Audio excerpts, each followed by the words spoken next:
ముఖ్యమంత్రిగా శంకుస్థాపన చేసిన తర్వాత సంవత్సర కాలంలో 70% పనులను పూర్తి చేసి ఈరోజు ఈ కూటమి ప్రభుత్వం వచ్చిన తర్వాత ఈ 2 సంవత్సరాలు పూర్తవుతున్నప్పటికీ కూడా ఆ 30% పనులను కూడా పూర్తి చేయనటువంటి అసమర్థ ప్రభుత్వం ఈ కూటమి ప్రభుత్వం అని చెప్పి సందర్భంగా తెలియజేస్తున్నాం. ఈరోజు కూటమి నాయకులు కూటమి పెద్దల యొక్క దుర్మార్గమైనటువంటి ఆలోచన ఏంటి అని అంటే, వాళ్ళ దురాలోచన ఏంటి అని అంటే, మూలపేట పోర్ట్ అనేది కంప్లీట్ అయితే ఖచ్చితంగా చరిత్రలో జగన్మోహన్ రెడ్డి గారి పేరు చిరస్థాయిగా నిలిచిపోతుందని ఒక దురాలోచనతోటి ఈరోజు ఈ పోర్టు పనులని ముందుకు తీసుకెళ్లేటువంటి ప్రయత్నం చేయడం లేదు. గతంలో భావనపాడు పోర్టు నిర్మిస్తామని చెప్పి ఎలక్షన్లకి మాయ మాటలు చెప్పి 5,000 ఎకరాలు అని చెప్పి ఏదైతే భూములు దోచుకునేటువంటి ప్రయత్నం చేశారు తప్ప జగన్మోహన్ రెడ్డి గారి లాగా ఈ శ్రీకాకుళం జిల్లాకి ఖచ్చితంగా ఒక పోర్టునిచ్చి ఉత్తరాంధ్ర అభివృద్ధిలో ఇదొక కీలక పాత్ర పోషించే విధంగా అడుగులు వేసినటువంటి ఏకైక ముఖ్యమంత్రి వైఎస్ జగన్మోహన్ రెడ్డి గారని చెప్పి సందర్భంగా తెలియజేస్తున్నాం. కేవలం 1,250 ఎకరాలను అక్విజిషన్ చేసి ఏ ప్రాజెక్టుకి కూడా ఎవరు ఇవ్వనంత కాంపన్సేషన్ నిర్వాసితులకు ఇచ్చి వాళ్ళని సాటిస్ఫై చేసి ఈ కార్యక్రమానికి శంకుస్థాపన చుట్టినటువంటి ముఖ్యమంత్రి వైఎస్ జగన్మోహన్ రెడ్డి గారు. ఈరోజు ఉత్తరాంధ్ర అభివృద్ధి మా వల్ల అవుతుంది, మేమే చేస్తామని చెప్పేసి చంద్రబాబు నాయుడు గారు ఎప్పుడూ కూడా ఉత్తరాంధ్ర ప్రజలను మోసం చేసినటువంటి నాయకులు. ఎందుకనంటే ఉత్తరాంధ్ర చాలా వెనకబడినటువంటి ప్రాంతం. ఎందుకనంటే నిరుద్యోగం ఎక్కువ.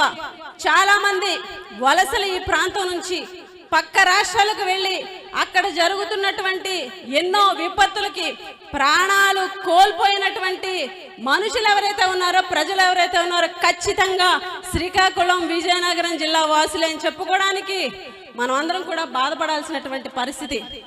అటువంటి పరిస్థితులు ఖచ్చితంగా అధిగమించాలి అని ఆలోచించినటువంటి వ్యక్తి వైఎస్ జగన్మోహన్ రెడ్డి గారు.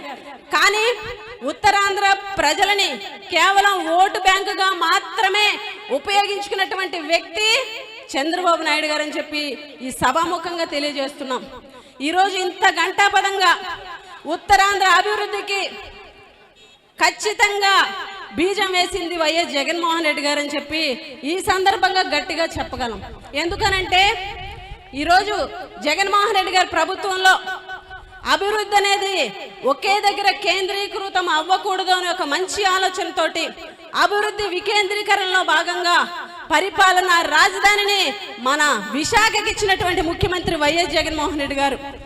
అదేవిధంగా ఈ ఉత్తరాంధ్రలో శ్రీకాకుళంలో చూసుకుంటే మూలపేట పోర్టు కానీ, అదేవిధంగా ఉద్దానం కిడ్నీ రీసెర్చ్ సెంటర్ కానీ, వాటర్ ప్రాజెక్ట్ కానీ, అదేవిధంగా విజయనగరం జిల్లాలో భోగాపురం ఎయిర్పోర్ట్ కానీ, అదేవిధంగా విజయనగరంలో మెడికల్ కాలేజీ కానీ, పార్వతీపురం మన్యం జిల్లాలో మెడికల్ కాలేజీ కానీ, కురుపాంలో ఇంజనీరింగ్ కాలేజీ కానీ, ఈ రకంగా ఉత్తరాంధ్ర అభివృద్ధిలో పెద్ద పాత్ర పోషించింది వైఎస్ జగన్మోహన్ రెడ్డి గారు అని చెప్పి సందర్భంగా తెలియజేస్తున్నా. జగన్మోహన్ రెడ్డి గారి ఆలోచన ఒకటే, భోగాపురం ఎయిర్పోర్టు, భోగాపురంలో ఎయిర్పోర్ట్ కట్టి, మూలపేటలో పోర్టు కట్టి ఈ శ్రీకాకుళం విజయనగరం జిల్లాలకు అంతర్జాతీయ కనెక్టివిటీ పెంచాలన్నదే వైఎస్ జగన్మోహన్ రెడ్డి గారి ఆలోచన అని చెప్పి సందర్భంగా తెలియజేస్తున్నాం. ఈ రాష్ట్రంలో ఈ కూటమి ప్రభుత్వం వచ్చిన తర్వాత పూర్తిగా అభివృద్ధి అనేది కుంటుపడిపోయినటువంటి పరిస్థితి మీ అందరికీ కూడా తెలుసు.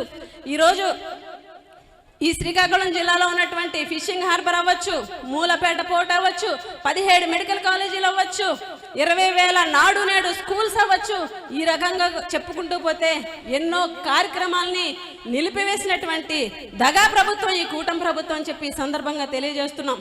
ఈరోజు ఒక్క సంవత్సర కాలంలో 70% పనులు పూర్తి చేసినటువంటి జగన్మోహన్ రెడ్డి గారు ఎక్కడ ఈరోజు 2 సంవత్సరాలైనా కూడా 30% పనులు కూడా పూర్తి చేయలేనటువంటి ఈ కూటమి ప్రభుత్వం ఎక్కడ అని చెప్పి సందర్భంగా తెలియజేస్తూ ఈరోజు వైఎస్ఆర్ కాంగ్రెస్ పార్టీ తరపున కూటమి ప్రభుత్వాన్ని డిమాండ్ చేస్తున్నాం. పోరాటాల పురిటిగడ్డ అయినటువంటి శ్రీకాకుళం జిల్లాలో ఈ రోజు మూలపేటలో ఈ మీటింగ్ ద్వారాగా వైఎస్ఆర్ కాంగ్రెస్ పార్టీ తరఫున ఈ కూటమి ప్రభుత్వాన్ని డిమాండ్ చేస్తున్నాము.